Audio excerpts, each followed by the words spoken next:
وَلَقَدْ يَسَّرْنَا الْقُرْآنَ لِلذِّكْرِ فَهَلْ مِن مُّدَّكِرٍ اعوذ باللہ من الشیطان الرجیم، بسم اللہ الرحمن الرحیم۔ اب ہم نے کرنی ہے آیت نمبر 158 سورہ بقرہ۔ ان الصفا والمروہ، بے شک صفا اور مروہ، من شعائر اللہ، اللہ کی نشانیوں میں سے ہیں۔ فمن، پس جو کوئی، حج البیت، حج بیت اللہ کرے، او اعتمر، یا عمرہ کرے، فلا جناح، تو نہیں گناہ، علیہ، اس پر، ان یطوف، کہ طواف کرے، بہما، ان دونوں میں، ومن تطوع، اور جو کوئی خوشی سے، خیرن، نیکی کرے، فإن اللہ، تو بے شک اللہ، شاکر، بڑا قدردان ہے، علیم، جاننے والا ہے۔ ان الصفا والمروہ من شعائر اللہ، بے شک صفا اور مروہ اللہ کی نشانیوں میں سے ہیں۔ صبر اور صابرین کے بیان کے بعد اب صبر کا ایک مشہور اور عظیم واقعہ بیان کیا جا رہا ہے۔ اس کی تفصیل کچھ یوں ہے کہ صفا اور مروہ مکہ مکرمہ کے دو پہاڑ ہیں جو کعبہ معظمہ کے مشرقی جانب واقع ہیں۔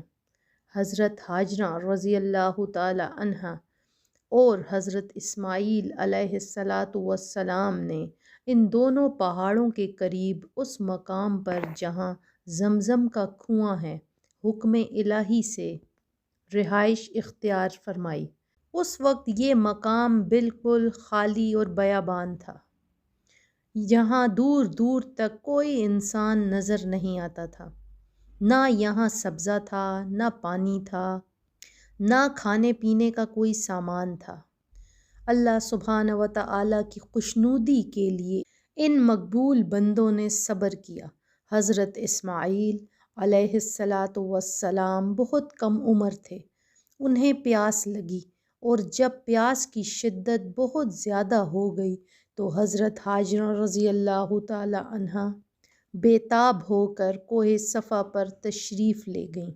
وہاں بھی پانی نہ پایا تو اتر کر نیچے کے میدان میں دوڑتی ہوئی مروہ تک پہنچیں۔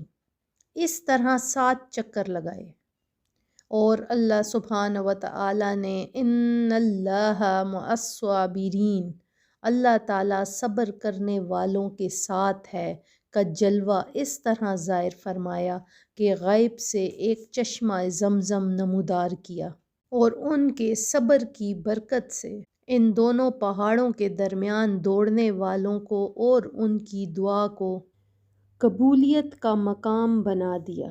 من شعائر اللہ، اللہ کی نشانیوں میں سے ہیں۔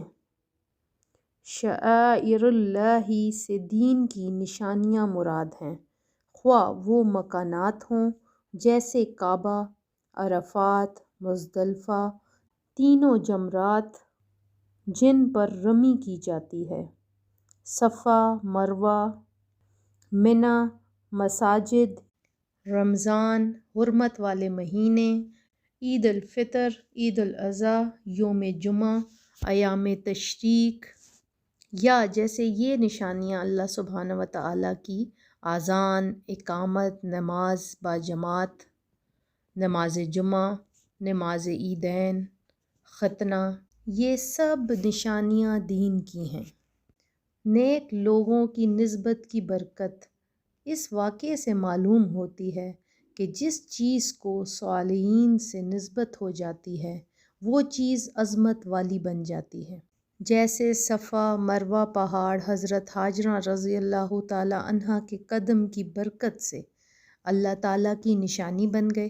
اور اس آیت مبارکہ سے یہ بھی پتہ چلتا ہے کہ عظیم چیزوں کی تعظیم دین میں داخل ہے، اسی لیے صفا مروہ کی صحیح حج میں شامل ہے۔ فلا جناح علیہ، تو اس پر کوئی حرج نہیں۔ اس آیت کا شان نزول یہ ہے کہ زمانہ جاہلیت میں صفا و مروہ پر 2 بت رکھے تھے۔ صفا پر جو بت تھا اس کا نام اوصاف اور جو بت مروہ پر تھا اس کا نام نائلہ تھا۔ کفار جب صفا و مروہ کے درمیان سعی کرتے تو ان بتوں پر تعظیماً ہاتھ پھیرتے۔ زمانہ اسلام میں یہ بت تو توڑ دیے گئے، لیکن چونکہ کفار یہاں مشرکانہ فعل کرتے تھے اس لیے مسلمانوں کو صفا و مروہ کے درمیان سعی کرنا گراں محسوس ہوتا تھا، کیونکہ اس میں کفار کے مشرکانہ فعل کے ساتھ کچھ مشابہت بنتی ہے۔ اس آیت میں ان کا اطمینان فرما دیا گیا کہ چونکہ تمہاری نیت خالص عبادت الہی کی ہے لہٰذا تمہیں مشابہت کا اندیشہ نہیں کرنا چاہیے۔ اور جس طرح خانہ کعبہ کے اندر زمانہ جاہلیت میں کفار نے بت رکھے تھے، اب عہد اسلام میں بت اٹھا دیے گئے۔ یہاں ایک مسئلہ یہ ذہن میں رکھیں کہ حج میں سعی یعنی صفا اور مروہ کے جو 7 چکر لگاتے ہیں وہ واجب ہیں۔ اس کو چھوڑ دینے پر دم دینا پڑتا ہے، یعنی قربانی واجب ہوتی ہے۔